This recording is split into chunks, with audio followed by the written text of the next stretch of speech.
All right, my name is Tamika Brown, the director of ECMC's The College Place in Richmond. And today I'm excited to share for our TCP Tuesday some information about YouthBuild.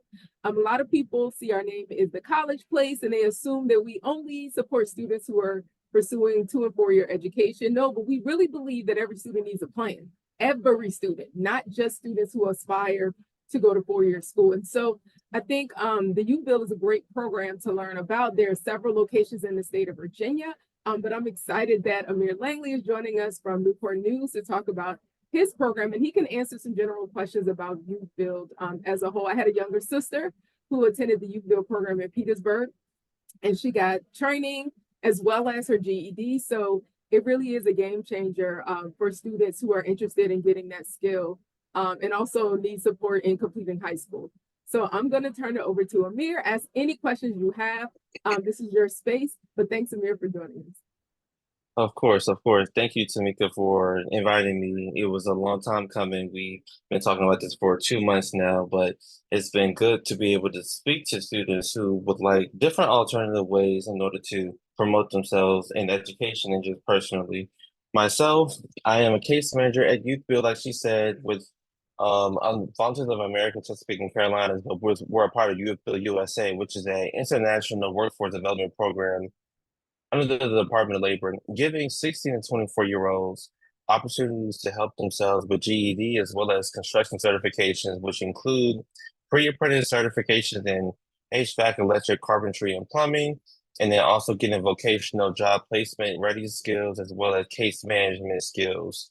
A little bit about what I do on case manager side. I'm the one who's giving you the ins and out about what the program is. So I'm helping you with Department of Human Services. I'm helping you with mental health services, other general services that you need, and general things like that. But it's really a one-stop shop for a lot of people to kind of understand and do different things because we get referrals from the school system, and we know that the school system isn't for everybody, and it's an alternative way for people to really educate themselves and also learn about themselves in the same way. So we do a lot of vocational skills, which includes resume writing, professional development, motivational interviewing, as well as social emotional education learning and GED, as well as other things like that. But I want to open the floor up to whomever else wants to give us some insight and or questions about the experience, like how has high school been for you? Do you need alternative ways in order to be able to educate yourself? But really just open the floor up for anyone who has any questions before I continue.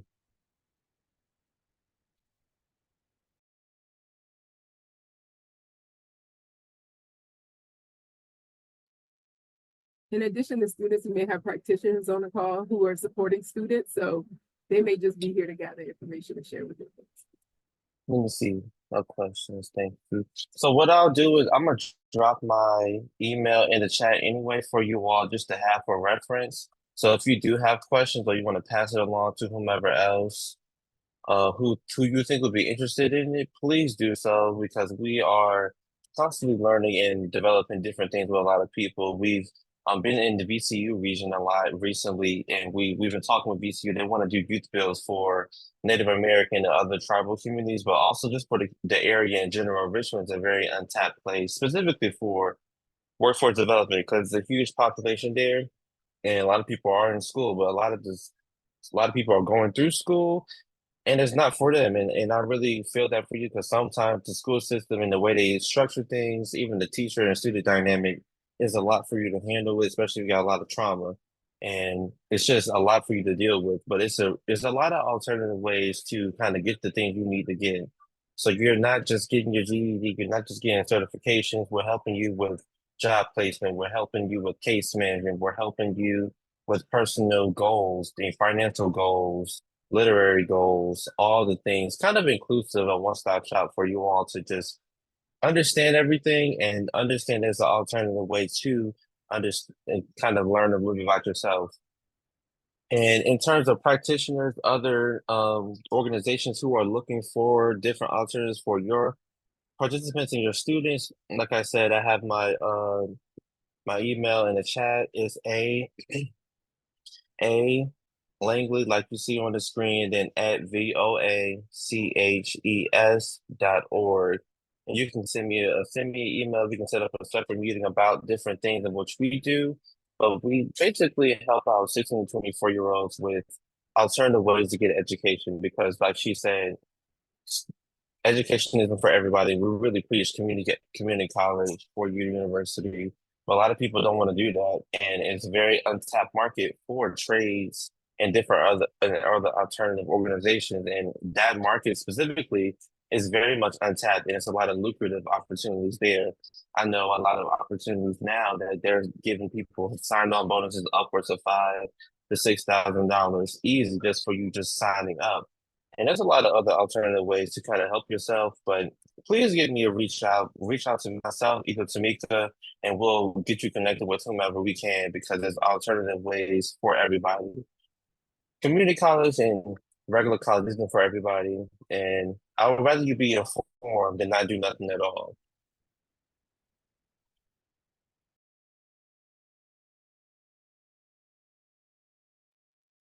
So I have a question.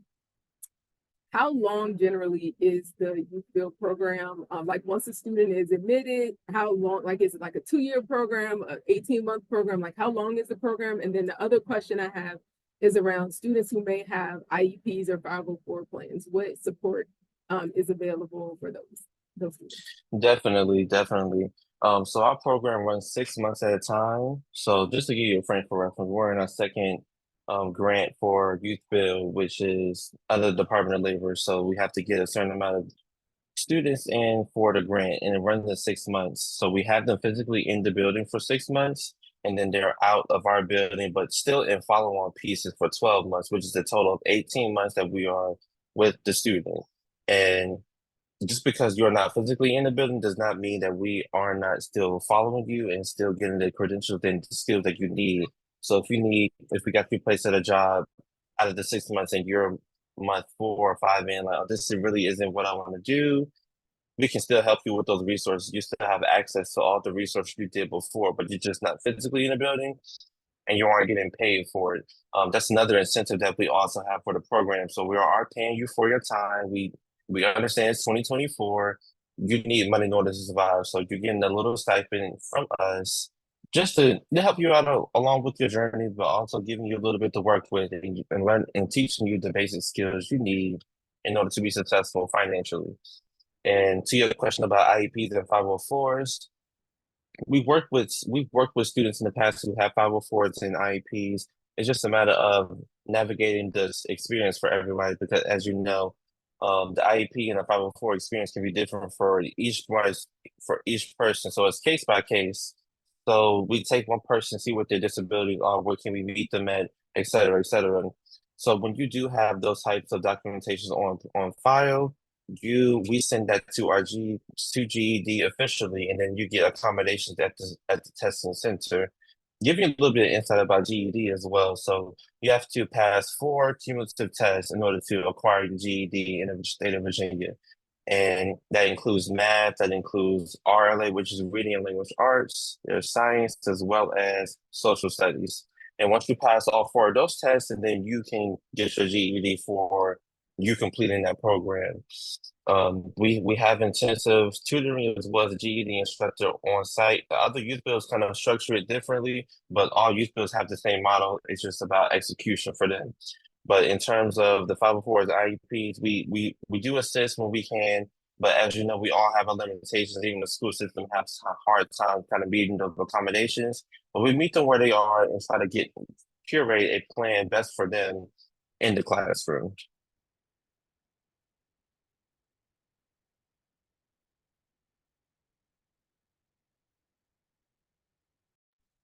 Thank you. That was helpful.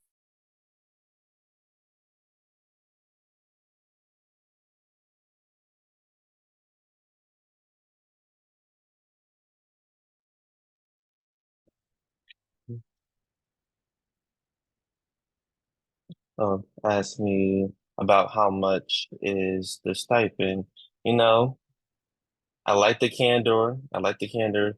At least you're honest. So we at our youth build, it kind of it depends on what youth build you're at. It depends on like budgetary things. But for our youth build, you get paid $440 a month, but you're 220 every 2 weeks. that is through deposit. So we don't do physical checks. So you just get sent to your account appropriately every 2 weeks. And depending on the youth builder you go to, but we're in Newport News, Virginia. We service Newport News residents and Hampton residents right now at the time. We hopefully would like to expand our aperture to different cities as well. And once we start to grow a little bit more, but it's 440 per month, 220 every 2 weeks. And there's also other incentives built into the program. So for every test that you pass, you get an extra $50. And once you get your GED, you get an extra 250 on top of that. And we have some other things down the pipe with the other incentives, but that's what we have at the moment.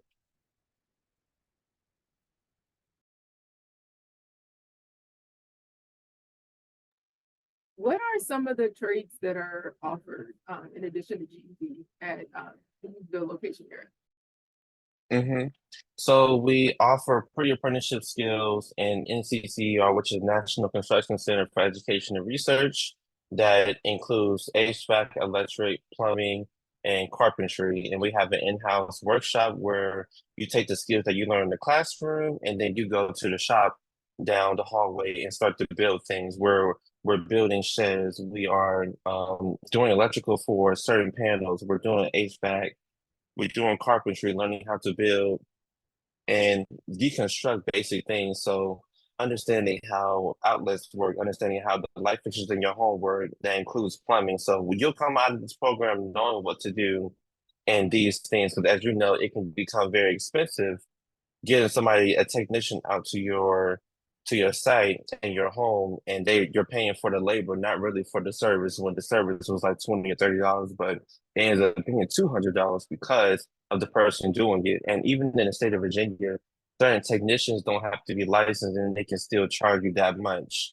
So it's a win-win. You get your GED, but then you also learn about how to deal with house problems that includes apartments, townhomes, condos, lofts, et cetera, et cetera. So you know how to do certain things, and you know how to save some money when it comes to certain things, because you don't gotta call technicians in order to do these things. But to answer your question, HVAC, electric, carpentry, and plumbing specifically.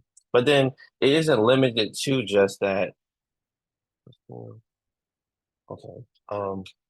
So we partner with a lot of other programs. We're partnering with WIOLA too, which is the Workforce Innovation Act and Opportunity. That's also in the Department of Labor. So we assist with getting people over there. They offer way more courses than we do, but they can be enrolled in our program and also in their program at no charge.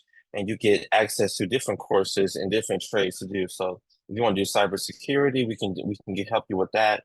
We can help you with welding, phlebotomy, dental assistant, administrative assistant, um, some EMT. There's some other courses over there. It's just a broader range of medical things to offer over there, but it's a seamless transition from our program to there if you wanted to do so. Um, but that is also contingent on your test scores that you do when you first get into our program. We do tests initially just to see where your grade levels are in reading and math, and then we'll go from there.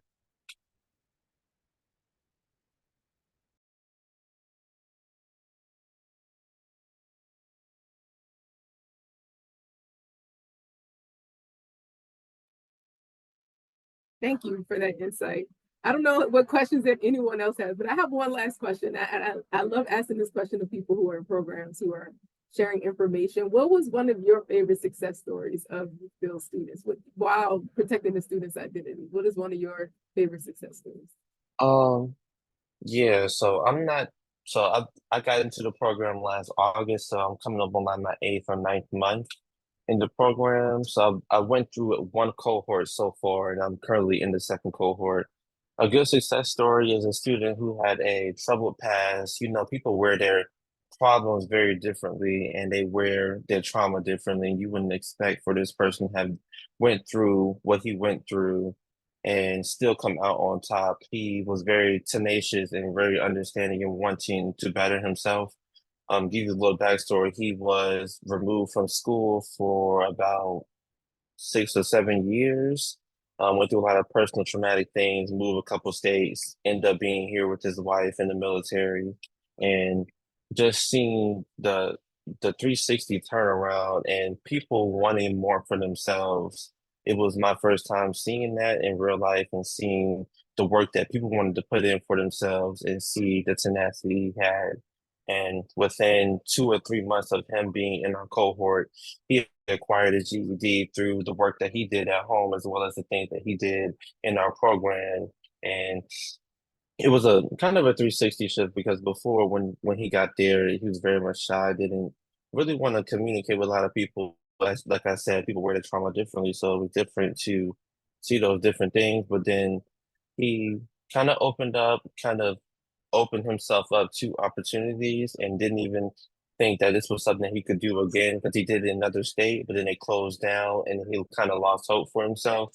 And his wife had signed him up for the program, and he was one of our last people to come into the program, so he was already on edge. But it was really surreal seeing that in real time and seeing the different things in which we do on a daily basis and not even thinking about it intrinsically, but seeing how it affects people so majorly is why I think I'm in the field and why I will continue to be in the field and help people out mentally, psychotherapy, spiritually, etc. That's a good kind of story that kind of happened so far for me. Thank you for sharing that. No, that really was enlightening because in 6 months, a lot of people think 6 months isn't a lot of time. And I think it depends on where you are in your life and what your goals are, how you can, all the things you can accomplish in 6 months. So I think that's a Hmm. phenomenal story for students. And I also think that it's motivation for young people who feel like I'm at the end of high Truly. school. I don't know what I want to do. College is 4 years. Like, I don't want to give forever to this program. And is 6 months really going to matter? Yeah, The answer is yes. yeah, it can be scary. I mean, college is like a contract. You sign yourself up. Are you going to fulfill it or are you going to go all the way through? If you don't go all the way through, then you in debt. Like you might as well stick it through, but then you get a degree that you don't want, but then you're stuck in this field forever. It's a lot of things in play, especially now with everything going up and certain programs and certain schools are also not being offered anymore. So that's another opportunity. Like I want to go to this school, but they don't even offer this no more. So where do I go? Do I want to put myself in debt this much? Do I want to go out on a whim? Some people have separation anxiety. Going away from your family for extended periods of time can be traumatic too. And these are all very real things that a lot of people have to deal with when they're making these big decisions about college. But you really have to weigh your factors out and see if it's more positive than negative. Because if there are more positives, then what's the risk in taking a chance? Because you only get one life and you really have to kind of put yourself forward and really see who you are outside of your familiar environment. And people coming into our program not knowing who they are, coming out of this program with lifelong friends. Even in 6 months, we have people who have made friends and they still connect to this day. We still talk to people who were in the program years ago and getting them opportunities. So we never really lose touch for real, but it's really kind of a family oriented place and it's a dynamic a lot of people don't know about. And I'm really trying to help everybody else understand the different opportunities around them and that college isn't the only thing for you and don't feed into it just because people think that that's the only way to success when there's other ways to also get there too.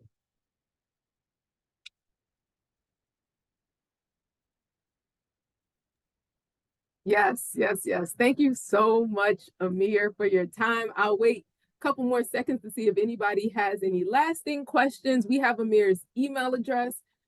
So if anyone wants to reach out to him, please don't hesitate to reach out. As he mentioned before, he really wants folks to have a better understanding of this program and really get the right students engaged. We recognize that it's a great program for the right student. It's not a program for everyone, but it certainly is a great space. And he also dropped his work cell in the chat as well. But it's a great space to a great launching pad for students for sure. And then Lauren said, no questions for me, but thanks so much. I appreciate your time and hope to reach out soon. Awesome. Awesome. Glad we could connect you with that resource. Definitely. Definitely. Thank y'all for coming. I wish more people would show up, but I would think just get this promoted out, get this to people who couldn't make it today, and just tell your friends and family that, oh, this is an opportunity to. We take people with diplomas too, even if you do graduate. But if you don't, there's also opportunities for everyone there. And even if you aren't in our area, there's different things that we know of in the state that could probably assist you better too. So just give me a call or email and we can go from there, okay? All right, well, thanks again, Amir. I really do appreciate your time. And thanks for those who joined. This is a recording, so it's going to go out to our listserv and those who registered. So hopefully folks will be getting in touch with you soon to learn more about how to connect their young folks with your program. So thanks again. I appreciate your time. Thank you. I appreciate being offered the time. Definitely keep in touch. If you have other things coming up, let me know. I don't have a problem speaking more or coming out to things physically. Just let me know. We can go from there, okay? Awesome. Well, thanks so much, Amir. You have a great rest of your day. You as well.